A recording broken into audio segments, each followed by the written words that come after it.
Okay, tonight's subject is the papacy. And I want to start off by saying that when you get into church history, you'll find that many things you've been taught all along, you went to Catholic school or whatever, maybe are not quite exactly the same thing as I'm going to say it. That does not mean that I am denying anything that you were taught in grade school, or Catholic university, etc. It's just a different way of looking at it.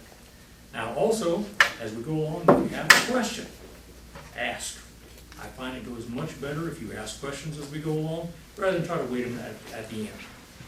I'd like to start off by saying if you want to read specifically some of the lives of the individual popes, which I can't get into tonight, I think there's a pretty good book by Richard P. McBrien, who's a professor. He's also a Catholic priest. He's a priest in Indiana because he teaches at Notre Dame. So, it's called The Lives of the Pope. And for the owner of a white Toyota Corolla, license plate ATH5812, your lights are on. The owner of a white Toyota Corolla in the parking lot, license plate ATH5812, your lights are on. Okay, so the papacy. The papacy is the office of and the authority of the Bishop of Rome, properly known as the Pope. In the Western Church, the papacy is also known as the Petrine Ministry because the Catholic Church, the Roman Catholic Church, considers the Pope to be the vicar of Peter, that is, the one who personally, and that's an important point, personally, succeeds to the distinctive ministry of St. Peter for the sake of the unity of the universal church. Pope, or in Italian Papa, means father, and was a title used by all bishops in the Western Church and even by priests in the Eastern Church. At one time, it was a special title of the Patriarch of Alexandria. It is still the title of the head of the Egyptian Coptic Church. Its most recent head was Pope Shenouda III, and he died this year, unfortunately. He was well respected by both Christians and Muslims in that country. As a matter of fact, I was reading reports that said that now both Muslims and Christians are worried about what's going to go on. There's been a recent upsurge in anti-Christian activity in Egypt, and Pope Shenouda was very skilled in keeping things quiet, keeping things calm at that period. So they're a little bit concerned about it. It was not until the year 1073 that Pope Gregory VII forbade the title of Pope to anyone in the Western Church except the Bishop of Rome. The Pope is the Pope because he is the Bishop of Rome. Recognition of the papacy is not limited to the Roman Catholic Church.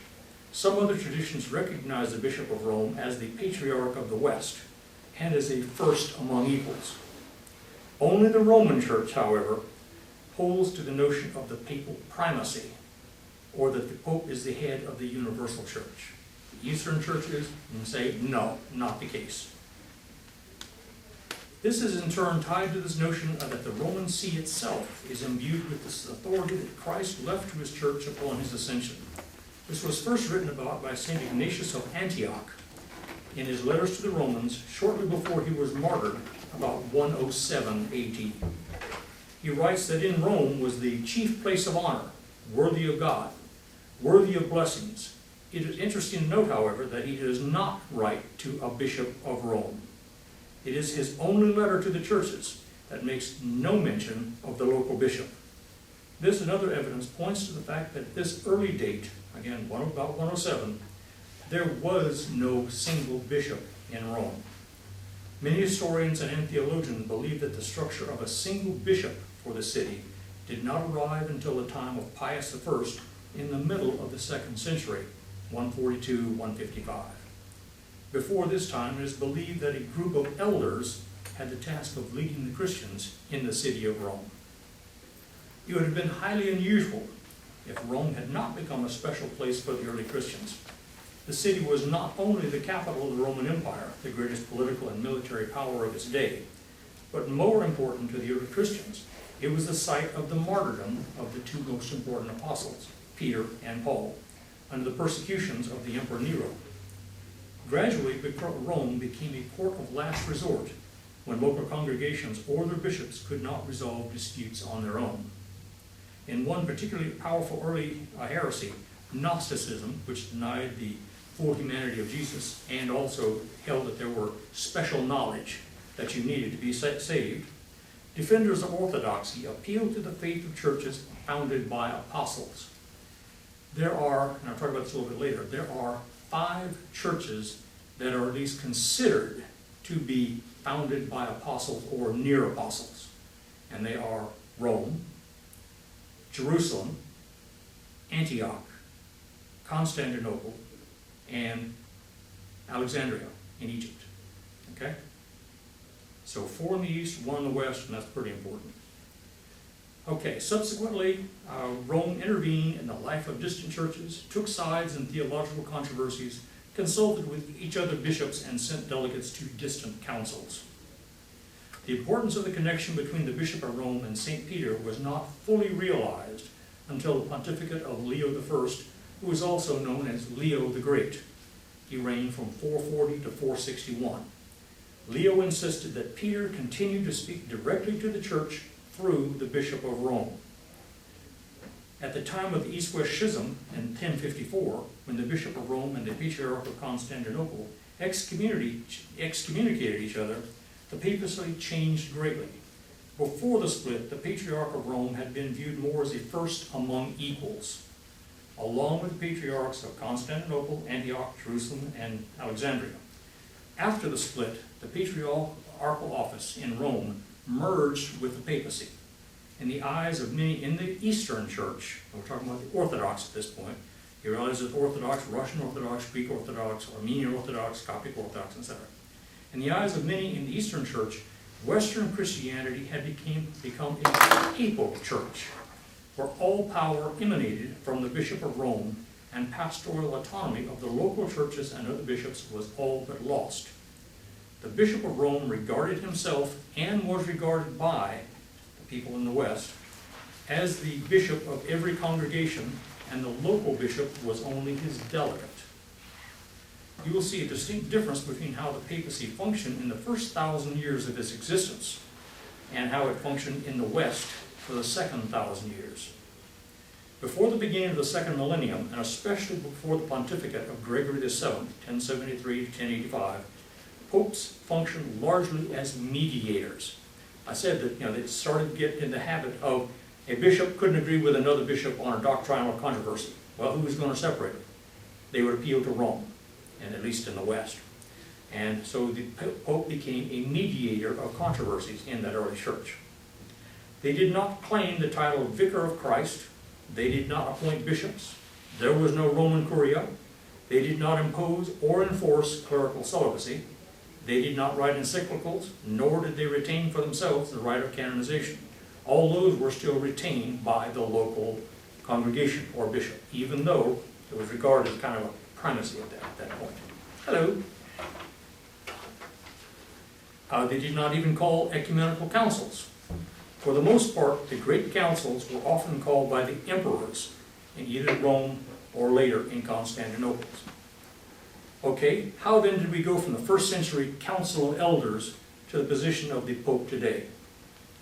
Okay, let's take it from Peter to the beginning of the universal papacy. Although Catholic tradition holds that St. Peter was the first bishop of Rome, and therefore the first pope, there is no historical evidence that Peter had anything to do with the establishment of Christianity in Rome, nor that he held any position of authority there. While there is strong circumstantial evidence that Peter was martyred there, along with the Apostle Paul during the time of the persecutions of Nero, all written records, now I saw it happen, whatever, all those written records were all written long after the event, sometimes 200 and 300 years after the event. Okay? So the first pope with strong evidence is Pius I, who 142 to 155. Those listed as pope in the official records of the Vatican, and there is an official list, okay, from before that time were likely the heads of the Council of Elders or the prominent members of the council. The official lists were handed down by St. Irenaeus of Lyon, about 200, and the church historian St. Epiglius, about 180, and it was attested to by Eusebius of Caesarea in 339. So these people said, okay, here's the list of the early popes. Of course, one of them was writing 180 years after the fact, or 150 years after the fact. So historians are saying, yeah, there probably wasn't a bishop in Rome. There were bishops. They had them all over the world, but not in Rome. Okay? In any case, the popes of the first 4 centuries up until the watershed papacy of Leo I in the middle of the 5th century exercised limited authority beyond Rome and its immediate environs. For example, Pope Sylvester 314 to 325 seems to have exercised no apparent influence over the very important Council of Nicaea held in 325. He neither called it nor attended it. The same can be said of Pope Damascus I, 366 to 384, with the Second Ecumenical Council held in Constantinople, which was called by the Emperor in 381, and of Pope Celestine I, 422 to 432, with regard to the Third Ecumenical Council at Ephesus in 431.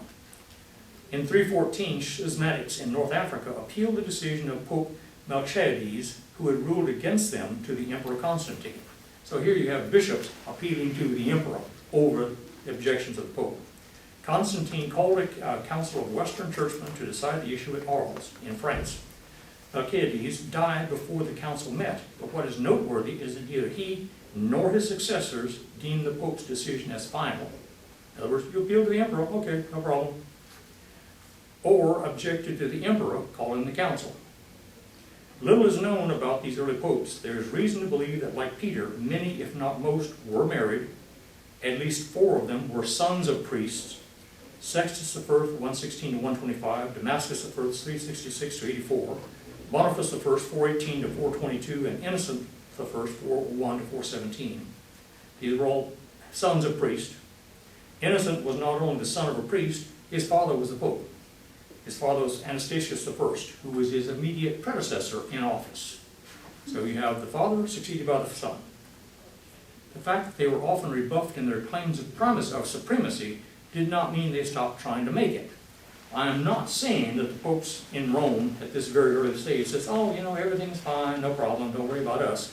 They were making claims of supremacy and authority. Everyone just kind of ignored them. One reason was this was still the period of the Roman Empire, and the Emperor of Rome was supreme. Later, the Emperor in Constantinople was supreme. They were the ones who sometimes appointed bishops. There was even one that appointed the Pope. Okay? The first Pope who reached beyond his own borders was Victor I, 189 to 198, who ordered other churches to conform to the Roman practice of the date of Easter. You'll find the date of Easter was a very important discussion at this point. In England, you even had the Council of Whitby that was called to decide when Easter was going to be celebrated, and it decided the history of the Irish Church just on that point. Okay? His idea of the date was widely accepted, but when we tried to excommunicate those who opposed him, he was rebuked by the most prominent churchman of the day, Irenaeus of Lyon. When popes tried to engage in theological disputes with other churches, they were sometimes viewed as interfering and out of the realm, or told their views were erroneous. So again, we have a thing where we're all this together. Yeah, you're the first among equals, but don't get too big for your britches type idea. You can almost see that. Stephen I appears to be the first to appeal to the classic "You are Peter" text. Remember, "You are Peter, upon this rock I will build my church," etc., etc., etc., in Matthew's Gospel as the basis of the Roman primacy. Damascus I, who secured from the Emperor Gratian the right of Western bishops to appeal directly to Rome, they appealed to the Emperor before that, customarily designated Rome as the Apostolic See, and rebutted the claim of equality made by Constantinople. Throughout history, up until the time Constantinople fell, you'll find that there was a constant tension between Constantinople and Rome. Rome was the patriarchate of the West, Constantinople of the East. They both said, you know, we're good, we're good, type situation. In 1054, they excommunicated each other and called it quits. Okay, Pope Siricius in 384-99 said no bishop could be consecrated without his knowledge, though not necessarily his approval or authorization. He's just saying, tell me about it. Nothing other than that. Obviously then, at this early time, there were often a great deal of differences between the view held by the sitting pope and the view held by others both inside and outside the church. Okay, now we change.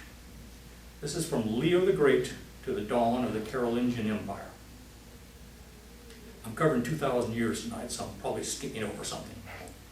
A watershed moment occurred for the church during the second part of its history. It was during this period that the only two popes called the Great lived, Leo I and Gregory I. Leo, 440 to 461, was particularly strong in claiming supreme and universal authority for the papacy, on the grounds that the pope is the heir of Peter. He actively intervened to shape the church's definition on humanity and divinity of Christ, of Jesus. This was today we accept, no problem. But at this early date, they were still debating what was the status of Jesus Christ. A lot of people said he was a very good person, but he's not a God. Other people said, well, he's God. He cannot be human. So there's a lot of controversy between those two. And today we say he is one person with two natures. At one time they said he had three natures. Okay? He actively intervened to shape the church's definition at the Council of Chalcedon in 451 and personally persuaded Attila the Hun to withdraw from his advance on the city of Rome in 452. With the complete breakdown in civil order a century and a half later, Gregory became the virtual temporal ruler of the city and central Italy. Interesting though, Gregory was also a strong proponent of papal supremacy. He chastened the Patriarch of Constantinople for calling himself an ecumenical patriarch, saying that no bishop, not even the Pope, could claim to be the universal patriarch. And now today the Pope claims to be the universal patriarch. So kind of a switch. No other popes of this period exercised as much influence on these two popes, on the contemporary church, or on subsequent developments of the papacy itself. It's hard today to put ourselves in the history of this period of time. We're talking about 452, 445, 545. This is when the Roman Empire officially collapsed. Okay, it had been going down for a century or 2 centuries. But today we think we have problems. But the barbarian hordes are not coming across the desert and they're not looting the capital. This is exactly what they were doing at this period of time. The empire had split itself in two a couple hundred years earlier. And the eastern part of the empire, ruled from Constantinople, was much more powerful now than the western Roman Empire. It's still headquartered in Rome. So the Eastern Empire, the emperor, was always trying to buttress his claims on the West. He was trying to keep the barbarian hordes from entering into the older Western Roman Empire. And he didn't do a very good job, because this was the period of great migrations. The Huns were pushing everyone in here. You had the Lombards, the Saxons, etc., all coming down. So this was a period when there was really a total breakdown in civil order. One of the reasons given by historians as to why the papacy accrued a great deal of credit and power was there was nobody else there to try to help people. I just said that one of the popes talked Attila the Hun into not raiding the city. Okay? This was a pretty big deal. A century later, another pope talked another invader into not, well, he still looted the city, but at least go home after you looted the city. The civil authorities couldn't do that. The Pope did. Okay? This was a real thing, a real good thing. There were several, first, during this period of papal history, Gallius, 492 to 496, was the first pope to assume the title Vicar of Christ, although it would not become attached exclusively to the Bishop of Rome until the pontificate of Eugenius in 1145. So for 600 years it was not. Very importantly for the future was Gallius, who advanced the theory of the two swords, referring to the authority of the Pope in both the sacred and temporal spheres. Up to this point, the Pope was considered, okay, spiritual, I had the church. But now this Pope, Gallius, was saying, not only do I wield the sword of spirituality, I also have a sword of temporal power. Remember, there was nobody else there when the barbarians were coming through and the Pope had to do something, they actually raised armies, okay, to try to, as well as bribes to get the barbarians to go home. So he's saying that, yeah, I not only have spiritual power, I have temporal power. And that's the two swords theory. Boniface II was the first pope of Germanic stock. His successor, John II, was the first to change his name upon election because his birth name was Mercury, and that was a pagan god. So he thought, better not. Silverius, 536 to 37, was the first and only subdeacon elected pope, and the second to succeed his father, who was also a pope. Gregory I was the first to use the title Servant of the Servants of God, which now is considered a very important title of the Roman Pontiff. There were also changes in the way a pope was elected. Originally, he was elected by the clergy and laity of the city of Rome. So all the Christians in Rome would get together and hold an election. First off, the pope had to be from Rome. He had to be elected Bishop of Rome by the clergy and the laity of the city. Elections had by this time, however, come under the decisive influence of the emperor. Pelagius I, 556 and 61, was elevated to the papacy without any election at all. He was appointed by the Emperor Justinian. As a rule, however, there was an election which was then approved by the emperor. So we hold the election, we elect the pope, and we send it off to the emperor, and he says, okay, I'll bless it. No problem. This all changed with the death of Gregory III from 731 to 41. Stephen II, 751 to 57, who succeeded the last of the Greek popes, there were 6 Greek popes, by the way, established the independence of the papacy from the Byzantine emperor and instead placed it under that of the Franks. So now the emperor in Constantinople no longer approved the election of the pope. It was the king of Franks.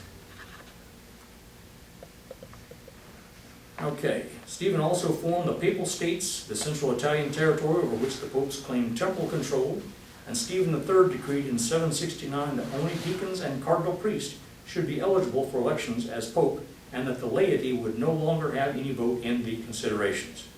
So since 769, you and I had no full authority. Let's take a look at the 2 popes of the period called the Great. Leo I, 440 to 461, was elected pope while he was still a deacon and was out of town on a mission for the imperial court when he received word of the election. He was a strong advocate of papal authority and of the teaching of the Council of Chalcedon on the humanity and divinity of Christ. In other words, Christ is of 2 natures, equal in one person. So strong were his claims for the Pope's universal and supreme authority over the Church that his pontificate was a major turning point in the history of the papacy. He was the first Pope to claim to be Peter's heir, and that's important, who under Roman law, remember we're still under Roman law under his condition, under Roman law, if you were someone's heir, you got everything that person had, including his debts. Okay? So by claiming and being recognized as Peter's heir, he said, I have all the authority of Peter. Very important at that time. He was the first pope to be claimed to be Peter's heir, and he would have all the rights and duties associated with Peter, and lived in Leo. Previous popes had spoken of their succession to Peter, or appealed to his martyrdom and burial in Rome as the basis of authority. But he is the first one who said, no, I inherit it all. In his sermon on the 5th anniversary of his election, Leo insisted that the stability of the rock, Peter, himself, received from the rock which is Christ, is conveyed also to his heirs. In other words, hey, we have shared it, we've inherited it right down to myself. After this, the popes increasingly regarded themselves as standing in the place of Peter, exercising authority not only all over the faithful, but over all other bishops as well. Again, the Eastern Church didn't buy that, but the ones in the West started coming around. This claim was not generally accepted in the East. In June 431, there was a Council of Ephesus, not to be confused with the Ecumenical Council of Ephesus, to discuss the nature of Christ, whether he was of one nature or 2. Leo sent delegates and a letter he expected to have read and approved. In other words, do it. The letter was ignored. The Pope condemned the council, and 2 years later the Council of Chalcedon was called to discuss the same issue. This council was called by the emperor, however, not by a churchman. While the council accepted the position held by Leo and other church members that Christ had two equal natures, Leo now refused to accept the council for 2.5 years because it was not called in Italy, where he had wanted it, and even worse, it accorded Constantinople the same dignity and prerogatives as the in Rome. Leo never accepted this latter accord. Leo's most celebrated personal exploit was his meeting with Attila the Hun, who at the time was laying waste to northern Italy and threatening to do the same to Rome. He persuaded Attila to withdraw beyond the Alps upon payment of a ransom, sparing the city from the destruction that 100 years later did overtake it. The second great, Gregory, was the first pope to have first been a monk. He was a politician in the city of Rome before he gave away all his wealth and converted his home to a monastery. He was unanimously elected pope, but he immediately wrote to the emperor, note that, he immediately wrote to the emperor, and asked him to refuse his election. He only accepted it when the emperor said, yes, you are going to accept it.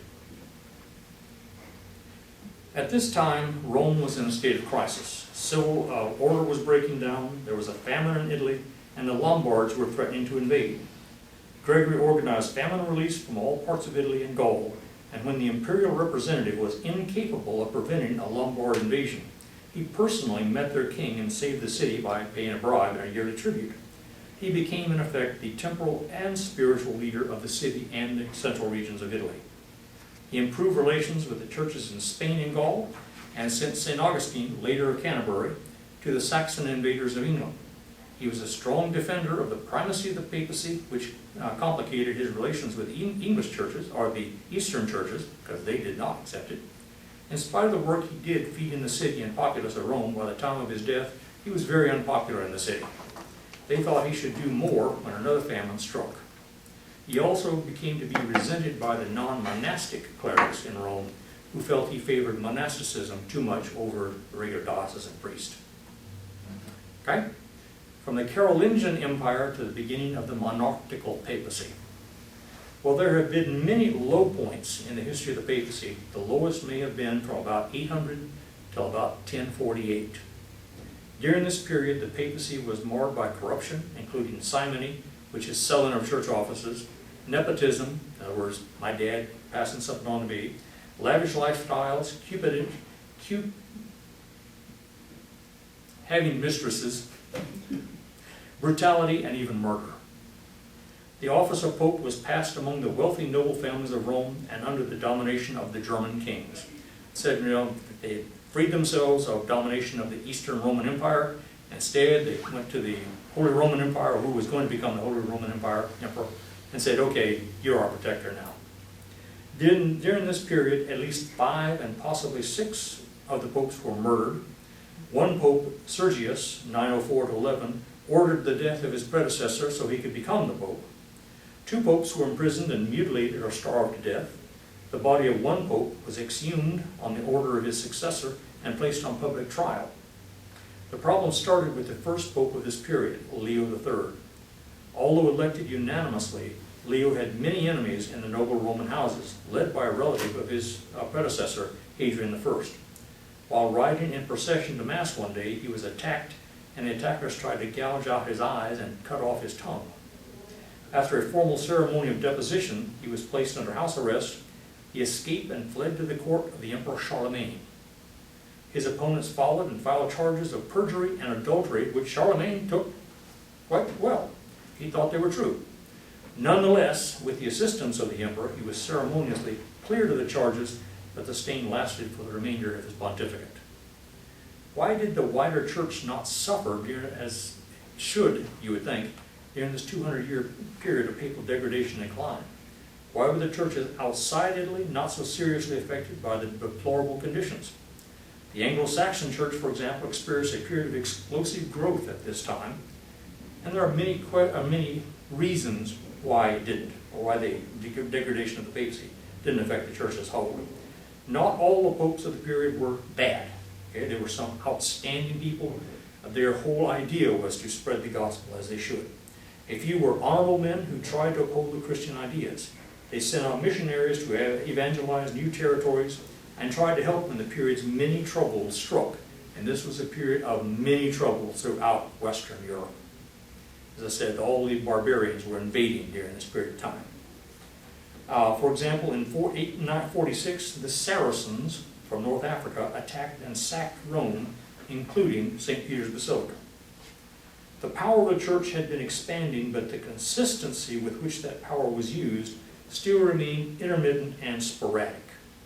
Even under the greatest of the popes of the period, there was no bureaucracy or central government in the church such as we know today. So many policies and scandals just never made it outside the outskirts of Rome. Communications were difficult at the best of times. The old Roman road system had been largely degraded and was extremely difficult to get messages far. Even the name of the pope may have not have been known in the outlying areas. The fact that the average length of time a person was pope in those days is only 4 to 5 years did not help in name recognition. Okay, that's the low point. Now, depending on your point of view, comes the high point. From the Gregorian Reform to the Protestant Reformation. Any questions? What about it so far? Okay. Thought by some to be one of the greatest theologians of the 20th century, Cardinal Évêque Cogur argued that the great turning point in ecclesiology is the 11th century. That turning point was the pontificate of Gregory VII, elected in 1073. Gregory faced tremendous challenges in both the church and society as applied to the church. Simony, the buying and selling of property, nepotism, and violations of clerical celibacy were rampant. Priests passed on to their sons their parishes, and some bishops passed on and tried to pass on their entire diocese. Secular princes interfered with the appointment and installation of bishops and abbots, lay investiture. The prince of so-and-so or the king of so-and-so said, if you're going to be in my territory, England, Ireland, whatever, you're going to be my man. So I'm going to appoint the abbot and I'm going to appoint the bishop. So lay investiture was a real problem as far as Rome was concerned. To combat all this, Gregory had his canon lawyers comb every archive for support for the kind of papal power he felt he needed. Some of what was found, some was a forgery, but he used it all. If it said he had the power, he claimed it. But as Cardinal Conger has pointed out, by seeking to rely on legal precedent, the Pope made what should have been a spiritual authority a legal one, and ended up making the church itself into a legal institution. When the church opposed the temporal power, it was led to adopt the same attitudes as the temporal power it opposed, to conceive of itself as a society as a power, when in reality it is a communion of believers. What led to the church becoming a legalistic institution? Conger argued was the affirmation of papal power as the basis for everything. Thus, if the Pope did not have the legal power to do something, it couldn't be done. Okay? Rather than say the gospel of Jesus Christ demands this be done and try to get it that way. So, because it's legal, couldn't do it. Gregory the Seventh, then, most likely without intending to, launched the second millennial papacy as a legalistic monarchical office, a concept foreign to the first millennial Western Church and to the whole of the Eastern Church, past and present alike. It was Gregory who restricted the title of Pope to the Bishop of Rome alone. Some Catholics regard this period from Gregory to the Reformation as the apex of the papacy. Now was the time of the Pope's greatest glory, grandeur, and power, the time when a Pope wielding the two swords, mentioned earlier, could and did order obedience from a king or an emperor. And if that man disagreed or didn't do it, he could unseat them and unthrone them. Remember bad old King John of England? He crossed the Pope at the time, and the Pope said, I absolve everyone from allegiance to you, you're out. He had to promise all of England as a fief to the Pope to be able to retain his title, his crown. Same thing with Henry the Roman Emperor. They both felt the Pope's displeasure. To other Catholics, this period was an aberration to the earlier model of the Church, although one of many centuries' duration. Whatever one's point of view, the period undoubtedly had men of great talent and ability. Some of the most important popes in history reigned during this period of time, of 4.5 centuries, and some of the worst. Innocent III, 1198 to 1216, one of the most powerful popes of all time, claimed not only power over the whole church, as Gregory III had done, but over the whole spiritual world. Okay? South or East, Western Church, and anybody else. Boniface VIII, 1295 to 1303, in his encyclical Unum Sanctum, claimed all power not only over the spiritual world, but the secular as well, with his famous statement, "For salvation it is altogether necessary for every living creature to be obedient to the Roman Pope." This power did not go unchallenged by the kings of the period, and it is often true that reading the histories of the period, you cannot tell a king from a pope if you judge only by the actions of each. Both had mercenary armies, both used torture against their enemies. At the top of most people's bad pope list is the spectacularly corrupt Alexander VI, 1492 to 1503, one of two Spanish Borgia popes, the other being his uncle, Pope Callistus III, 1455 to 58. He was the father of the infamous Lucretia Borgia and Caesar Borgia. Ever hear about Lucretia and Caesar Borgia? Okay, good. I'm getting old, but that was a byword when I was younger. Lucretia Borgia. Okay, Alexander III, or he named his son Caesar Borgia as a cardinal at age 18. Alexander died in 1503 after ingesting a poison probably meant for another cardinal at a dinner party. If you ever saw the movie Magnificent Obsession about the life of Michelangelo, you will also remember the Pope who was always hounding him to complete the Sistine Chapel. That was Julian II. Julian, 1503 to 13, would more often be found on the battlefield than in church. Less well known but very important was Leo X, 1513 to 21, who helped launch the Protestant Reformation with his sale of indulgences and church offices and condemnation of Martin Luther. Among the lesser known popes of this period was Lucius III, who laid the foundation for the infamous Inquisition, which judged supposed heresies. Innocent III, also called the Fourth Lateran Council, which mandated annual confession for all Catholics and the wearing of distinctive clothing by Jews and Muslims. So he was a good one. Gregory X, 1272 to 76, was elected in a famous conclave in which the local authorities locked the cardinals inside the papal palace and removed the roof in order to force the cardinals to elect the Pope. You're not coming out, you're going to get rained on if you don't hurry up. Clement V, 1305 to 14, was the first of a 70-year line of French popes who made their home in Avignon, in France, rather than Rome, in what was called the Babylonian captivity. Clement VI laid the groundwork for the system of indulgences, whose abuse was one of the causes of the Protestant Reformation 200 years later. What's an indulgence? Anybody know what an indulgence is? Remission of time spent in purgatory. Remission of time. Because of sin, personal sin. The sin has been forgiven, but you still owe a penance. So the indulgence is to get rid of that. Although during the Protestant Reformation, some of the indulgences were sold on the basis of throw the coin in the box and the soul leaves purgatory when the coin reaches the bottom. Innocent VI was denounced by St. Bridget of Sweden as a persecutor of Christ's flock, and Urban VI was so unstable and abusive that an anti-pope was elected to replace him, touching off the Great Western Schism of 1378 to 1417. He was elected. He proved so unpopular with the cardinals that the same cardinals a few months later got together and said, "You're not the Pope," and elected somebody else. So at one time there were two and sometimes there were three claimants to the Pope, because once they had one elected, then they elected his replacement, then they had two of them feuding, so a council was called again to undo these two and elect another one. They elected somebody else, but these two refused to step down. So you had two and three popes at the same time. Sextus IV outdid all the others in the field of nepotism, naming 6 of his nephews as cardinals. But he also transformed Rome into a Renaissance city, built the Sistine Chapel, and established the Vatican archives. Julius II, mentioned before, was the patron of some of the greatest artists of the day and commissioned the plans for St. Peter's Basilica to be funded by the sale of indulgences. And then Leo X continued the destruction project and method of payment indulgences. In summary, this was a period of papal history when the papacy became essentially a Western church office as opposed to a universal, and the Roman church became a papal church. Neither development was, in the opinion of many church historians, either theologically or pastorally a happy one.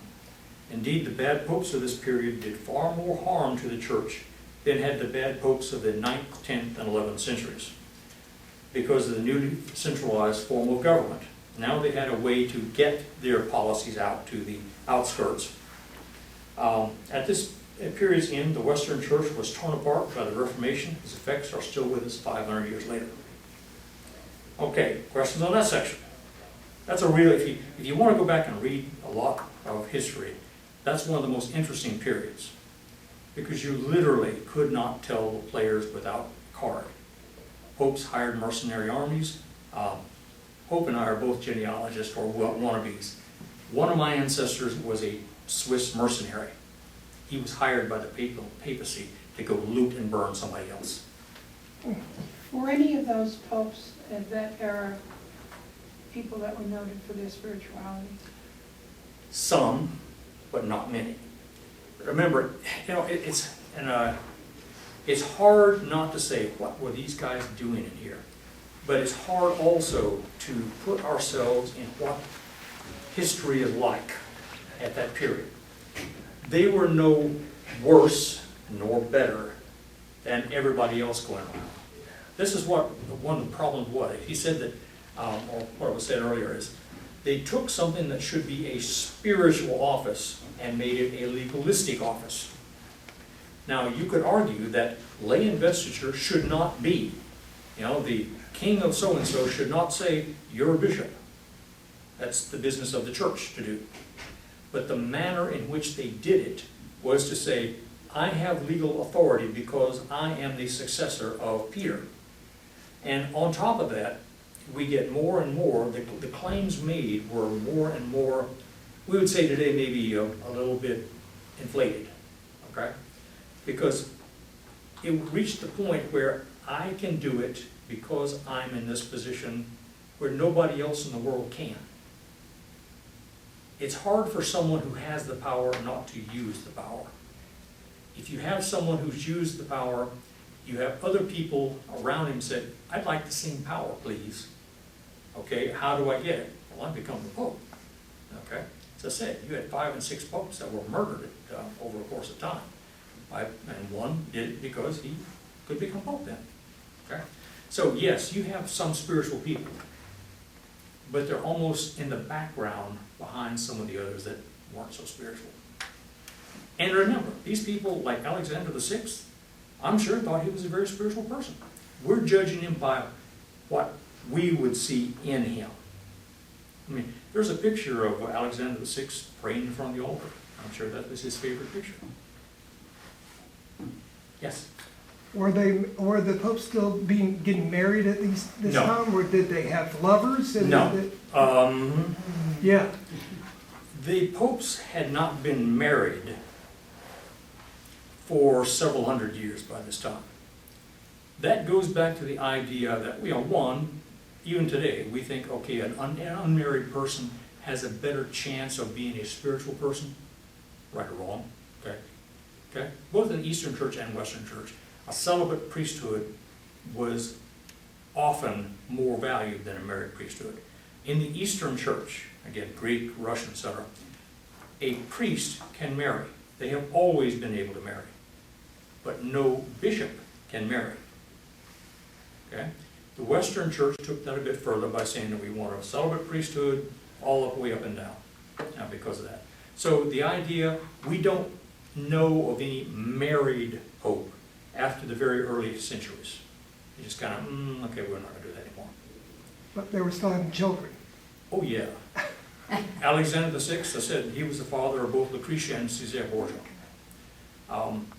The one thing that they did is that they did keep to the idea that if you were not legitimate, and a person who is a priest cannot legally marry anybody, that person, you know, cannot become a pope. So Caesar Borgia may have tried it, but he couldn't become a pope. He did become cardinal pope. Yes? I want to know. Oh, okay. Okay, from the Counterreformation, beginning of the modern papacy. The East-West Schism of 1054, the Protestant Reformation, and Counter-Reformation were three of the most significant events affecting the Catholic Church in the second Christian millennium. Some church scholars believe the first two could have been avoided, making the third, the Counter-Reformation, unnecessary. The 14th and 15th centuries were among the worst in the Western Church. The leadership of the church during those years had allowed the bureaucracy of the church to evolve into a way to gain power and money. They had nothing or little to do with the true purpose of the church. Church offices were for sale to the extent that some popes in the 1400s actually bribed their way into office. The principal motive of some clergy was accumulation of wealth, not ministerial service. It was very common at this point for many of your higher prelates, bishops, etc., to be the sons of nobles. Well, I'm the Duke of whatever. Okay, I've got 3 sons. One is going to inherit. What the heck do I do with the other 2? Well, one would go off and do great, wonderful things as a knight errant. The third one would usually become a priest. Okay, and as a priest, he really didn't feel called to that especially, but that was just the place where the younger sons of nobility found their way into the priesthood and in the upper clergy eventually. A practice known as pluralism grew up, by which a person would collect as many benefices, income-producing offices, as possible. They would then hire a poorly paid substitute to actually do whatever work was entailed by the office, while they became absentee holders. The need for reform was widely recognized. Indeed, in many of the papal conclaves, the conclave is a thing to elect a new pope. In pre-Reformation times, the cardinal electors would insist the papal candidates promised under oath to carry out certain reforms if they were elected. Unfortunately, many of the newly elected popes would then ignore their oath and continue with the same old system. As pope, no one can force you to do anything you do not agree to. The rule was no one but God can judge a pope. So, yeah, you promised. No, I'm not going to do it. Sue me. Tough situation. Moreover, the self-interest of the popes, bishops, and secular rulers often mitigated against reform because they profited by the old system. The situation grew so bad that the Council of Constance in 1414 and Basil 1431, reform-minded cardinals tried to replace the papacy as the earthly head of the church by a general or ecumenical council. They didn't get very far. The growing dissatisfaction and anti-clericalism created a powder keg that was sparked by Martin Luther and other reformers of the early 16th century. The church was totally unprepared to handle the situation and was in large part the cause of it. Martin Luther published his thesis on reform in 1517, but it was not until 1545, after much of the damage to church unity had taken place, that the papacy mounted any serious response. Till that time, the Vatican was too concerned with the political matters among the great powers of Spain, France, and the Holy Roman Empire. Italy was a battleground for centuries. Spain had claims in parts of Italy, France had claims on parts of Italy, and the Holy Roman Empire had claims on parts of Italy. And they were constantly jockeying for power as to, okay, who was going to take over what part of Italy. So at this time, the Vatican, or the papacy, was always concerned with how do I play off Spain against France? How do I play off France against Germany? And vice versa. The idea that one monk even, or one priest even said back in his time, what was it? We have no time to spend on this monk, meaning Martin Luther, okay? Because we had more important things to do. Spain was once more invading type situation. Against Paul III convened the Council of Trent in 1545 and thereby started the Catholic Counter-Reformation, which slowly started the much-needed reforms of the Church. On the good side of reform was the enforcement of the decrees of the Council of Trent regarding the definition of the sacraments, which had not previously been stated. We've just always accepted the fact there were 7. Well, this council actually said, yep, there are 7, and here's what they are. Okay? And the number, or the canon, or the officially recognized books of the Bible. Again, same thing. Here's the Bible. Yeah, okay. No one would say, This is the Bible, these books, and no others. All right? Both of these were done in reaction to the Reformers. Lutherans had 2 sacraments. The more radical of the Reformers had none, and reform efforts to change the list of what books included were also afoot. Today, the official Catholic Bible has 7 more books than a Protestant Bible, for example. The education of clergy was greatly enhanced by starting colleges specializing in teaching, preaching, and pastoral matters. The Society of Jesus, or the Jesuits, were begun for the express purposes of evangelizing the people who had left the church. This group had great success in winning back people for Catholicism. A new catechism and reformed missal and divine office were published. One change we follow today, regardless of our denomination or even religion, is the Gregorian calendar. He locked 3 months off and reformed it. So the calendar we face today is the Gregorian calendar. In response to the widespread practice of pluralism and absenteeism, the reforming popes decreed that the bishops must reside in their diocese. Monks that were found outside of their monasteries were subject to arrest. Pope Gregory XV, 1621-23, decreed that all papal elections were to be held by secret ballot, so as to decrease the chances of collusion in an election. Alexander VII approved the use of the Chinese rite to be used by the Jesuit missionaries in China, which greatly aided their evangelization. At this time, there was growing hope that China would become a Christian nation. Unfortunately, his successor, Clement XII, in 1771, banned these rites, and the efforts of evangelization collapsed in China. A second side to this reform effort was not so uplifting. Paul VI, 1555, strengthened the Inquisition, established the index of forbidden books, and confined Jews to a special order of Rome, and required them, again, to wear special headgear. In the years after Trent, the popes became committed supporters of the reform it mandated. The church continued, however, to resist change it saw outside the church or changes beyond its control. The French Revolution was just such a change. There was a strong anti-clerical flavor to the revolution, and as a result of their opposition, 2 popes were imprisoned, with one dying in captivity, rather than accede to the demands of the revolutionaries in France, Napoleon. After the fall of Napoleon, Pius VIII, 1829, accepted the promise of Louis Philippe that he would support the Concordat of 1801 that restored Catholicism in France. At one time, France had a lot of Huguenots. They were separate from control of the papacy. The French kings were extremely strong at that period of time. So in 1801, they had a concordat that said, okay, we'll allow Catholicism back in France and under the control of the papacy. He also reached agreement with the Sultan of Turkey, ensuring the religious freedom and civil rights of Armenian Catholics, and established an archbishopric for the Armenians in Constantinople. Anyone ever been to Turkey? It's a great, great, great country. I was going over the back part of Turkey one day, and if you go over to this country, you come to a small town, you see the church steeple. In Turkey, you see the minarets.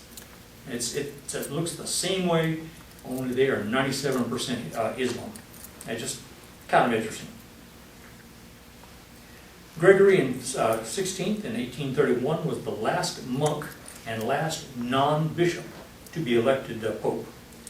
He had to be consecrated a bishop of Rome before he could be crowned as the pope, and was one of the most reactionary. He forbade railways in the papal states, calling them chemin d'enfer. Chemin de fer means a road of iron. Chemin d'enfer means road of hell. He also banned streetlights, since he believed it allowed people to gather to plot against authority. He twice used troops to crush uprisings in the papal states, opposed Italian nationalism, freedom of conscience, freedom of the press, and separation of the church and state. What pope was that? That was Gregory XVI, And when? 1831 to 46. He supported monarchical governments against the new democratic movements and declared that the divine origin of the papacy was the basis of the papacy's temporal rule of the papal states. He was, however, a very strong supporter of missions, Some 70 mission dioceses were reformed during his papacy, and almost 200 bishops were appointed. He encouraged the creation of a native clergy and a native hierarchy. It was also important to note that he was reactionary, but he very clearly denounced slavery and the slave trade. Okay, so Pius IX to Pius XII. The double irony of the modern papacy is that the transition occurred largely due to the loss of the papal states, which the reigning Pope Pius IX regarded as gravely harming the Church, and that this was the first modern pope who was the least modern. The loss of the papal states freed the papacy of the burden of ruling a state with all the contradictions and conflicts of interest that entails. With all good intentions, if you are the ruler, elected or otherwise, of a city, nation, or whatever, can you not see contradictions inherent in that fact? What do you do with someone who is caught among your subject who is a murderer? Okay? Christ said, forgive those who have offended you. What are you going to do? Okay? So that's what it means by when you got rid of the papal states, you got rid of a lot of the contradictions that the papacy faced before that time. The papacy, again, originally was a spiritual thing. I can tell you what you should be doing. It's up to you to find a way to do it. When they had the papal states, they not only said this is what should happen, they had to do it, figure out a way to do it. So can you see that as a kind of a freeing thing? Not really. Yeah. As a result of this, the papacy's moral authority was raised to levels rarely reached in the 1,000 years which preceded it. Pius IX's pontificate was the longest reign in history, 31 years, 7 months, and 21 days, from 1846 till 1878. It was Pius who, in 1854, defined the Immaculate Conception and called the First Vatican Council, 1869-70, which defined the primacy and infallibility of the Pope. He also issued the famous Syllabus of Errors, in 1864, that set the Church and papacy at odds with the most important developments of the modern world, which included the principle of the consent of the governed. Although elected as a moderate progressive in 1846, his refusal to accept most events of the modern world caused him to become much disliked, and the Roman mob tried to throw his body into the Tiber River after his death. His successor was Leo XIII, 1878-1903, the first pope of the 20th century, and the first to seriously attempt to bring the Church into the modern world. He opened the Vatican archives to scholars with the confidence that the Church had nothing to fear from the truth. He supported biblical research and gave approval to the new democratic movements. His most famous encyclical, Rerum Novarum, of New Things, is still a historical benchmark in the field of moral theology and social justice. Subsequent papal encyclicals on the social questions of labor management, social justice, the rule of government, human rights, international relations have always modeled themselves upon that encyclical. Pius XI, Paul VI, and John Paul II each gave encyclicals commemorating that of Pope Leo XIII. Leo also had a vast missionary expansion of the Church. Leo's reign was the second longest till that time, and when he died, one cardinal remarked, "I thought we had elected a Holy Father, not an eternal Father." The next pope was Pius X, who once again took up the cause of the rights of the Church over against the temporal powers and maintenance of the purity of doctrine. He required an oath against modernism and prosecuted those suspected of heresy. Pius' successor was Benedict XV, 1914-22, who immediately ended the conflict between moderates and conservatives within the Church. Benedict was succeeded by Pius XI, who was bitterly opposed to communism, but supported fascism in Spain. He was the first pope to use the radio as a means of communication. Pope Pius XII was a more progressive pope who endorsed modern critical scholarship, the renewal of the liturgy through greater participation of the laity, and the renewal of the church theology. Pius XII proclaimed the dogma of the Assumption of Mary. He was the first pope to use television as the means of communication. One well-known Catholic theologian, Richard McBride, one who wrote this book, stated that the Second Vatican Council was the most important in history, and apart from the blessed Apostle Peter himself, there was no other pope quite like John the 23rd.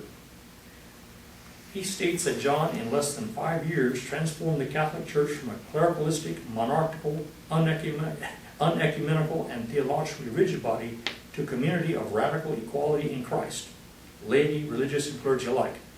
He overstated his case.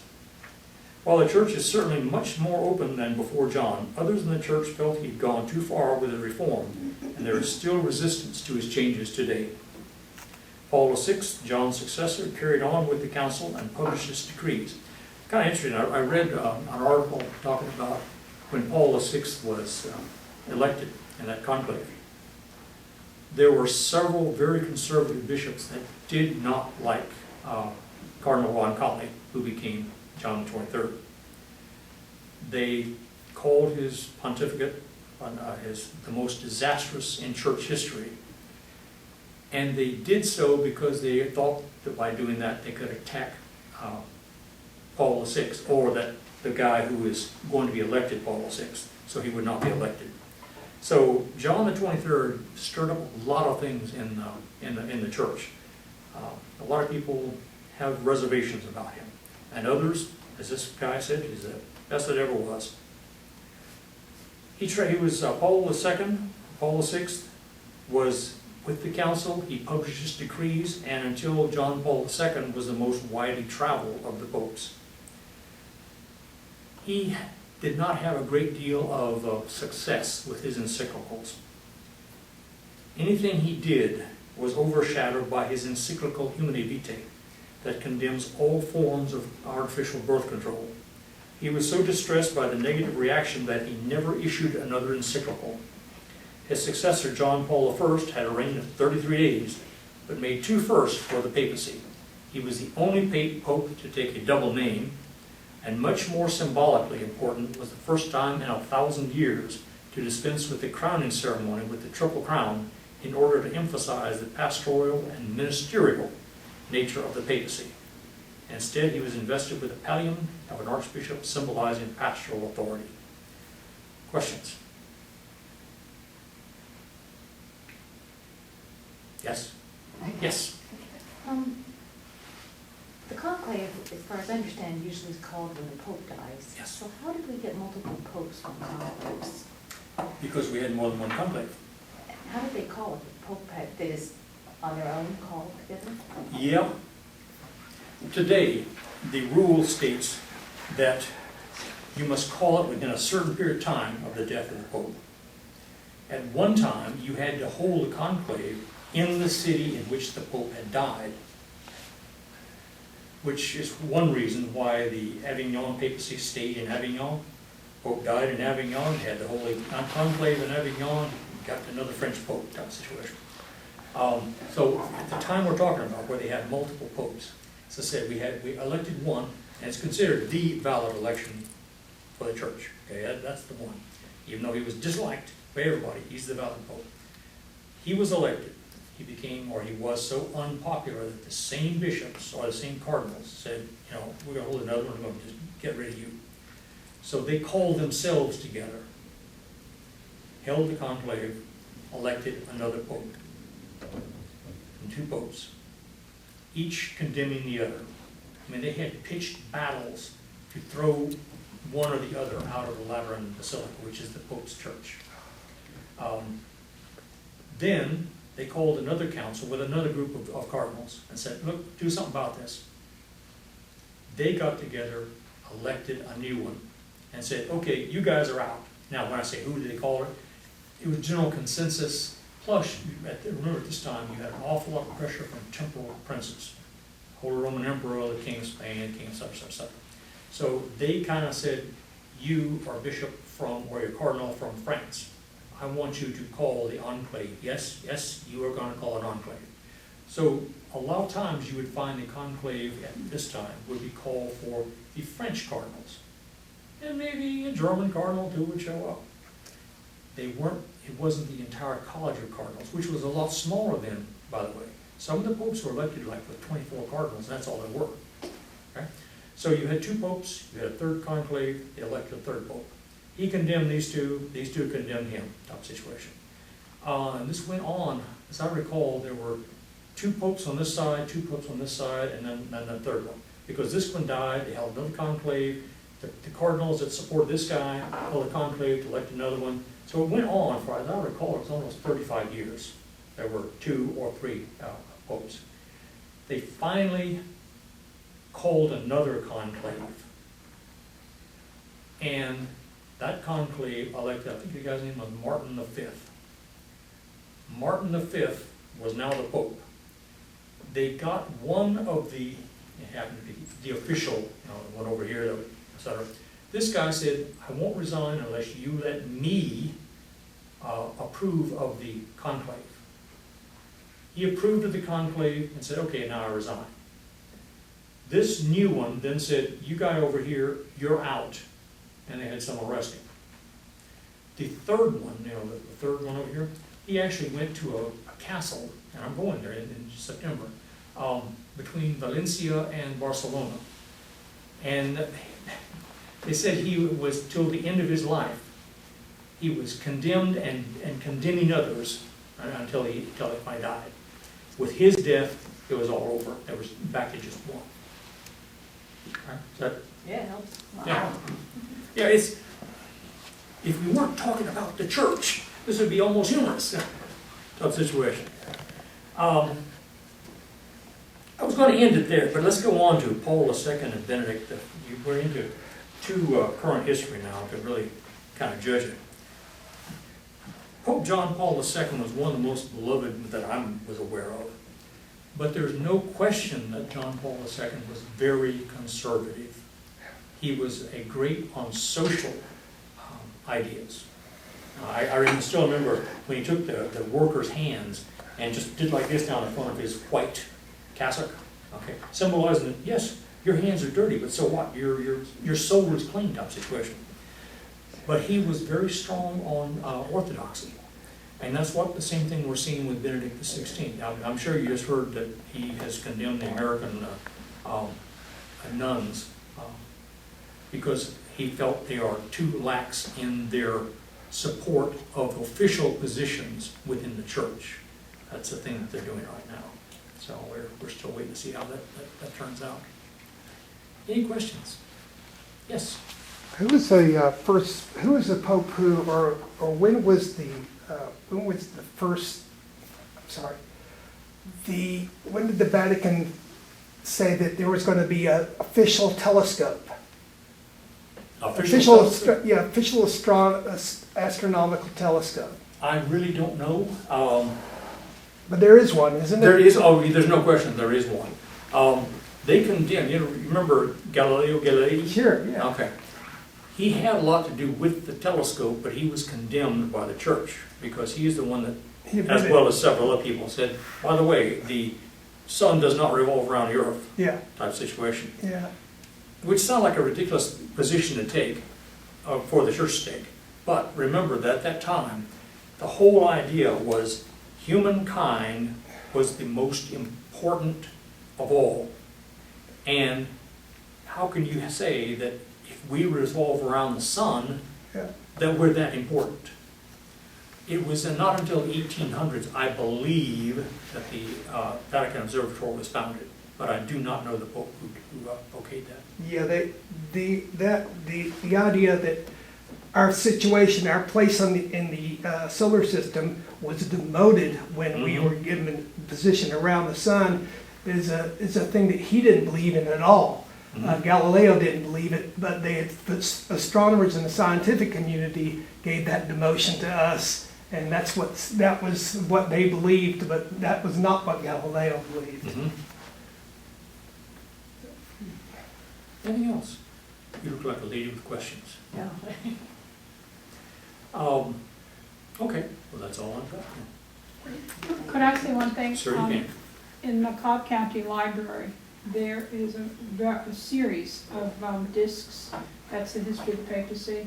And if I wasn't thinking about it, I could tell you who, which is very interesting. I would, if you enjoyed this and you want to learn more about it, I know they have it in Mountain View, because I had gotten it on there. Okay, I'll look for it, I'd love to see it. It's oral. Yeah. Okay, thank you.